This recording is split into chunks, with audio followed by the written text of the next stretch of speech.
concerné la LGV. On connaît les dernières déclarations de Jean-Louis Borloo qui sont interprétées de façon d'ailleurs un petit peu différente. Ma question sera simple. Est-ce que le projet de la nouvelle gare de Bayonne, de la restructuration qui est assez extraordinaire pour ce quartier Saint-Esprit, est mise de côté, ou est-ce que vous continuez à y travailler exactement comme hier? Oui, écoutez, les déclarations de Jean-Louis Borloo, bien sûr, étaient un peu ambiguës. Et il est trop intelligent pour ne l'avoir voulu, ce n'est pas le hasard. Donc, on parle finalement de la saturation des lignes. Bon. Sauf qu'il y en a qui pensent que ça sera saturé à 2020, et que d'autres pensent que ça sera saturé en 2050 ou en 2060. J'observe, quant à moi, que ceux qui disent que ça serait saturé en 2050 ou 2060, si on était en 2050 ou 2060, ils trouveraient une autre raison, parce qu'en fait, ce qu'ils ne veulent pas, c'est une ligne qui traverse le Pays Basque. J'observe d'ailleurs que la 63 traverse le Pays Basque, il n'est pas défiguré, c'est 5 fois l'emprise d'une LGV, que l'autoroute A64 pour Bayonne n'a pas défiguré le Pays Basque, que je sache, et qu'aujourd'hui, un pays sans infrastructure, routière ou ferroviaire, c'est un cul-de-sac, ça n'intéresse plus personne. Et donc, ça me paraît un projet qui était, je dirais, indispensable à terme. Vous savez, on est en 2010, la LGV à Bayonne et à Hendaye, c'est pour, à Stigaraga plus exactement, c'est pour 2025, 15 ans. C'est-à-dire que moi, je défends un projet, je ne monterai pas dedans. J'ai vécu 71 ans sans LGV, je pourrais vivre quelques années de plus sans LGV. Le tout de savoir comment on conçoit sa fonction d'élu. Ma fonction d'élu, c'est d'avoir des convictions et de les défendre. Quel que soit le prix à payer sur le plan électoral. Et il y a un prix, manifestement. Donc, moi, je pense que c'est une structure indispensable.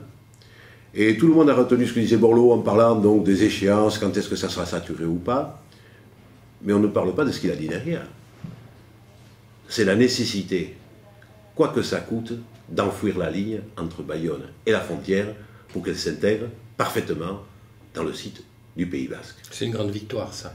Mais écoutez, Alain Rousset et moi, par exemple, et quelques autres, mais pourquoi on se bat depuis le départ? Pour dire c'est indispensable, mais attention, vous traversez un territoire remarquable, on n'a pas le droit de faire n'importe quoi. 1 milliard d'euros à l'échelle de quoi? D'un siècle et demi? De 2 siècles? Mais qu'est-ce que c'est 1 milliard d'euros aujourd'hui? Le déficit social, c'est 30 milliards d'euros tous les ans en France. Qu'est-ce que c'est 1 milliard d'euros? Alors, s'il y a 1 milliard d'euros plus à mettre, il faudra les mettre. Mais la ligne, elle est indispensable. Par ailleurs, j'étais hier à la Commission des Affaires étrangères avec Bruno Delay, qui est l'ambassadeur de France à Madrid, et il nous disait la forte attente qu'il y avait côté espagnol par rapport à cette voie internationale, financée à 650 millions d'euros par les fonds européens, pour rejoindre justement l'Y basque, avec bien entendu la voie qui a pris beaucoup de retard de la façade atlantique, parce qu'on est encore à Tours. On n'est même pas à Bordeaux. Bon. Et ici qu'on arrive ici, bon, on y sera en 2025. Le projet de gare de Bayonne, il est toujours d'actualité. Ce qu'étudie aujourd'hui RFF et SNCF, c'est de savoir, à terme, plus tard, s'il y avait lieu de faire une gare internationale pour les plus rapides LGV, de savoir où éventuellement pourrait se positionner cette gare. Donc ça ne met absolument pas en cause le projet de gare de Bayonne, ça veut dire simplement, et c'est normal quand on investit des milliards d'euros, de tout prévoir. Et de tout prévoir, c'est de se dire, tiens, si on fait des LGV les plus performants, les plus rapides, où c'est qu'on peut positionner la gare, étant donné, bien entendu, qu'une gare encrochée sur Bayonne fait perdre un peu de temps. Mais quand on part de la ligne actuelle, c'est un tortillard. Si vous prenez le train à Bayonne pour aller jusqu'à Hendaye, c'est un tortillard qui traverse Bayonne, qui traverse la Négresse, qui traverse Bidart, Guétary, Saint-Jean-de-Luz, le cœur de Saint-Jean-de-Luz, et Hendaye, avec des courbes, objectivement, nous dire qu'on peut faire passer des LGV modernes par cette voie-là, ça n'a pas beaucoup de sens à mon avis. Par ailleurs, bon, le fret, aujourd'hui, il y a un étranglement, puisque la largeur des voies n'est pas la même avec l'Espagne. Déjà, c'est dissuasif. Bon. Mais demain, ça ne sera plus le cas. Il y aura une continuité.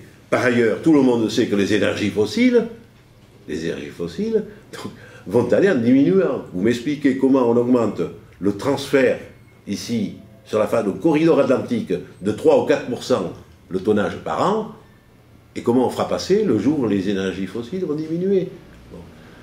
On construit une LGV au Maroc aujourd'hui. On a traversé la Manche, on ne traverserait pas un jour le détroit de Gibraltar pour relier le continent africain à l'Espagne? Et par où ça va remonter, vous croyez tout cela? Donc moi je crois que sincèrement, et je me pose... j'ai beaucoup de respect pour ceux qui ne sont pas d'accord. Je n'ai jamais entendu dire un mot par rapport aux anti-LGV. Moi je les crois honnêtes, sincères. Ben, et je leur demande en retour de penser que je le suis aussi. C'est un problème de conviction. Bon. Moi je n'ai rien à gagner là-dedans, notamment compte tenu de mon âge.